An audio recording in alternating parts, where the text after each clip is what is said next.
Anantapuram town bank ఎన్నికల counting హోరాహోరీగా జరుగుతోంది. టౌన్ బ్యాంక్ ఎన్నికల్లో జేఎల్ మురళి ప్యానెల్, మహేష్ ప్యానెల్లో పోటీలో దిగాయి. JL Murali panel, Mahesh panel ఇరు వర్గాలు తెలుగుదేశం పార్టీకి చెందిన వారే కావడం ఇక్కడ విశేషం. ఎన్నికలు జరిగి దాదాపు 2-3 నెలలు కావస్తున్నా ఓట్ల లెక్కింపును కోర్టు ఆదేశాలతో వాయిదా వేస్తూ వచ్చారు.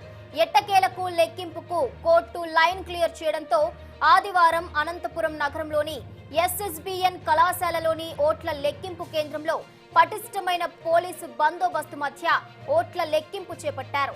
అయితే ఈ టౌన్ బ్యాంక్ ఎన్నికల్లో వైసీపీ నుంచి ఎవరు కూడా పోటీలో లేరు.